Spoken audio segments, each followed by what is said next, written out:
Ito po yung ano, yung side mirror ko. Konting problema lang naman yun, sir. Tingnan nyo naman po, may side mirror naman po May ako. side mirror po kasi nakatayo po, sir. Ganun po po Sir. yan. Okay. Ano ang violation yan, sir? Walang side mirror. Side mirror. Nakamodify po tayo. Nakatayo po medical po. Eh, Side mirror po. Kumusta? Kailan ka pa dito, Chief? Ano na po nung July, July, August. apo, mag 2 months pa lang. Pati ang ticket mo. dito po. Ano po may pagtiko natin, sir? May tao kang Ay, opo. Tinext ko, message ko nga po si sir. Hindi nga po nakontak ng tao ko yung inspection. So, nandun na po sa time na hindi na nakontak, na-issuehan po tuloy ng ticket. Anong nakandak? Yung i-verify po sana kung visible po yung back niya dun sa setup ng side mirror. Pag ang usapan ay side mirror, either broken or defective or no side mirror. Yes, sir. Apo. Yun nga lang, sir, nung na-print po ata ni sir is nakatayo daw po yung side mirror. Ay alam mo, with respect sa iyo, Chief, makikita mo naman sa rider, normal ang pag-iisip nito eh. Apo. Ibig sabihin normal, ikaw ba, Chief, maglalagay ka sa side mirror, hindi mo makikita yun. Yes, sir. Common sense. Yung common sense. Common sense, di ba?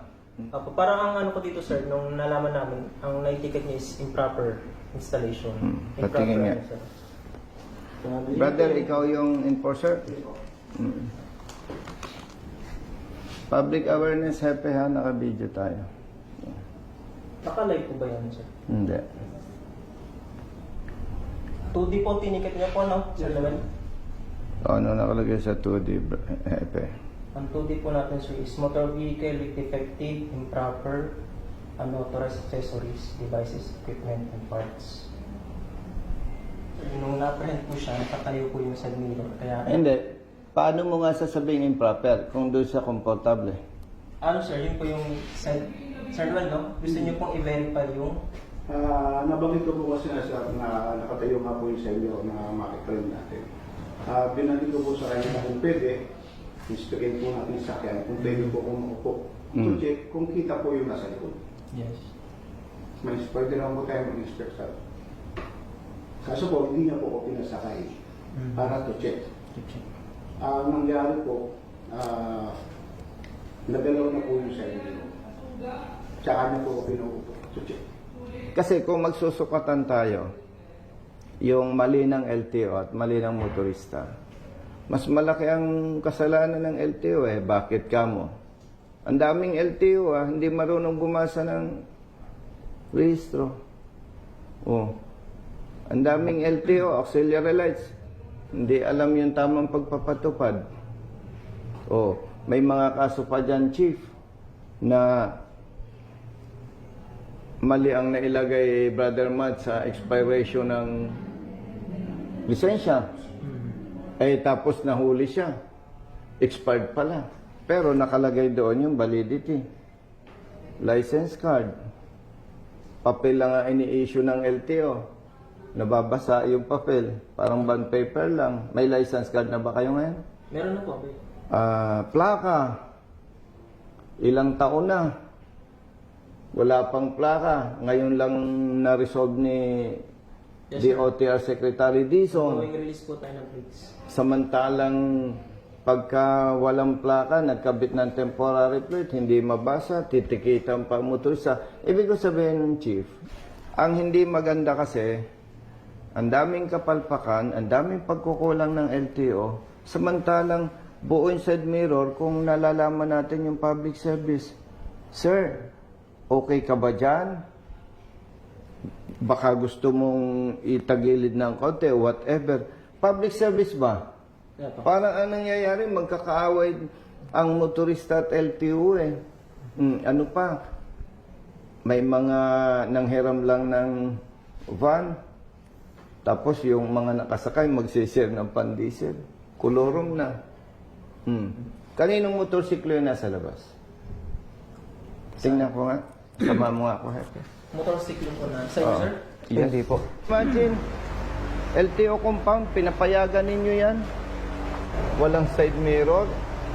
Baka empleyado nyo yan eh. Pakicheck nga kung kanino yan. O chip, kung kanino yan. Pahanap po natin. Kanino daw? Kanino daw? OJT po pala mga Okay, tama brother Matt. Pa-check mo nga kung rehistrado. May rehistro. Pakita mo nga kay Hepe. Okay, tamo. O walang dalang rehistro. Tamo, hindi mamaneho ng OJT mo, walang rehistro. So, dyan pa lang, Hepe, nag-uumpisa pa lang, may pang-aabuso na.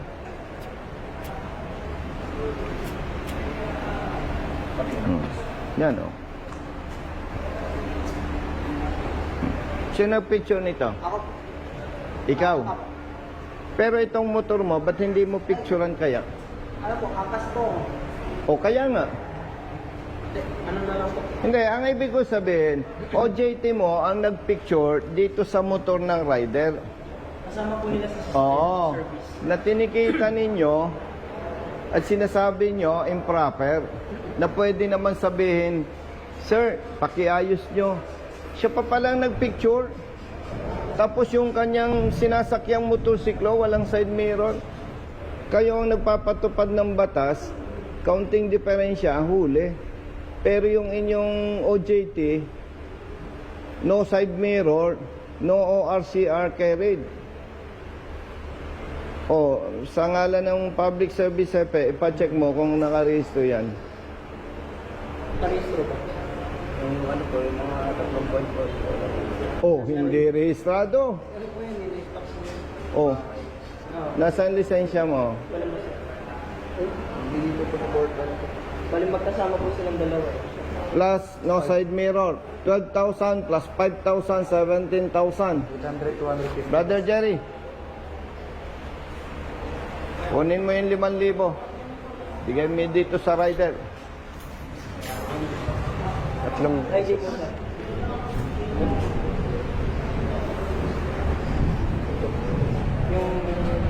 Yung ID mo.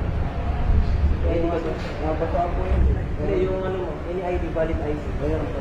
Kunin mo. Yung mali na nakikita ko, dapat nating itama. Itong rider, hindi ko na pagkokontesin. Oh, brother. Sige na. Kita mo sir. Sige. Hindi na tayo magkocontest. Sige tayo. No side mirror. Expired registration. Brother, aliga, ikaw ang nagpicture during operation, di ba? Pakipicturean mo na din yung motor mo. Kumain na po siya. Bayaran mo na lang yung multa. Epe, sana wag nang maulit yung ginawa ng tao mo. Apo, pagsabahan lang po sir. Remind. Sige. Thank you. Thank you. Sana last na ito, Hepe. Apo. Nasaan yung ticket? Picturean ko lang yung TOP number. Brother, okay na? Pwede okay sir. Sige. Pasensya na ako nga. Oo. Brother, picturean mo kami yung tatlo. Hati kayo, ha?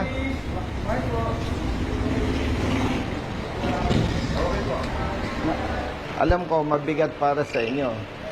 Pero kailangan matuto tayo. Kayo, habang bata pa, matuto na. OJT kayo, considered employee pa rin kayo. Kaya dapat, kayo yung unang sumusunod. Sige, thank you. Sensya na kayo. Ha?